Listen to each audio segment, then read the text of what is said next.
ವಿರೋಧಿ, ಹಿಂದೂಗಳನ್ನ ವಿರೋಧಿ. ನನ್ನನ್ನು ಕೂಡ ಪತ್ರಿಕೆಯಲ್ಲಿ ಮಾಧ್ಯಮದಲ್ಲಿ ಬಂದಿದೆ. ಯಾವುದೋ ದೇವಸ್ಥಾನಕ್ಕೆ ಹೋದ್ರೆ ಬಟ್ಟಿಡಕ್ ಹೋದ್ರೆ ಹಿಡಿಬೇಡ ಅಂತ ಹೇಳಿದ್ರು. ಆಮೇಲೆ ಪಕ್ಕದವ್ರಿಗೆ ಇಡಕ್ ಹೋದ್ರೆ ನೀರು ಇಡಿಸ್ಕೋಬೇಡ ಅಂತ ಹೇಳಿದ್ರು. ಇವ್ರಿಗೆ ಬಟ್ಟಿ ಇಟ್ಕೊಂಡ್ರೆ ಆಗಲ್ಲ, ಅಲರ್ಜಿ. ಮೈಸೂರಲ್ಲಿ ಕುಸ್ತಿ ಪಂದ್ಯ ನಡೀತಾ ಇತ್ತು, ಅಲ್ಲಿ ಪೇಟ ಕಟ್ತಾರೆ, ಕೇಸರಿ ಪೇಟ ಹಾಕ್ಸ್ಕೊಂಡೇ ಇಲ್ಲ. ಮೊನ್ನೆ ಯಾವುದೋ ಮಸೀದಿಗೆ ಹೋಗಿದ್ರು, ಅವ್ರಿನ್ನ ಟೋಪಿ ತಂದಿರ್ಲಿಲ್ಲ. ಹೋಗಿ ಟೋಪಿ ತಗೊಂಬರೋ ನಾನು ಹಾಕಬೇಕು ಅಂತಾರೆ ಸಿದ್ದರಾಮಯ್ಯ. ಅವರು ಹೃದಯದಲ್ಲಿ ಪೂರ್ತಿ ಟಿಪ್ಪು ಸುಲ್ತಾನೇ ಇರೋದು, ಒಂಥರ ದೆವ್ವ ಬಂದಂಗೆ.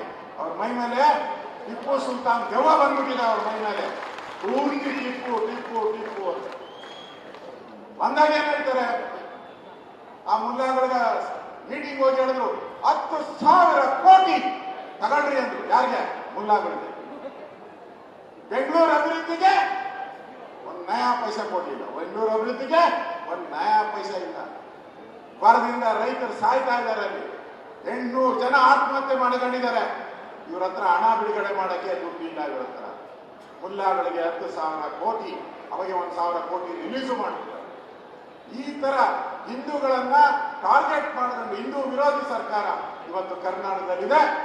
ಇದನ್ನ ಕಿತ್ತೊಗೆಯೋಕೆ ಒಂದೇ ಒಂದು ದಾರಿ, ಲೋಕಸಭೆಯಲ್ಲಿ 28 ಸ್ಥಾನವನ್ನ ಗೆಲ್ಲಿಸೋ ಮುಖಾಂತರ ಕಾಂಗ್ರೆಸ್ಗೆ ನಾವು ಸಂಧಾನ ಹೊಡಿಬೇಕಾಗಿದೆ, ಬುದ್ಧಿ ಕಲಿಸಬೇಕಾಗಿದೆ ಅವರಿಗೆ.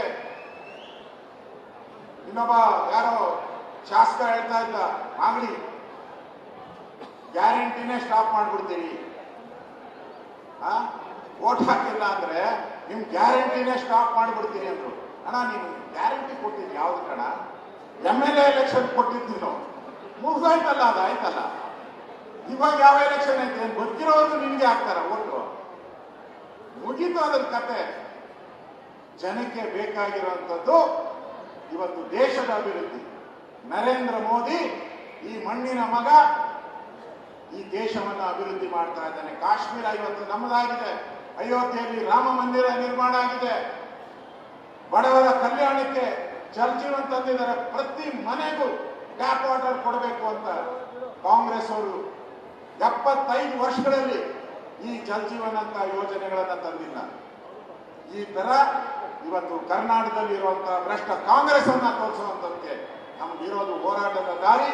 ಅದೆಲ್ಲವನ್ನ ನಮ್ಮ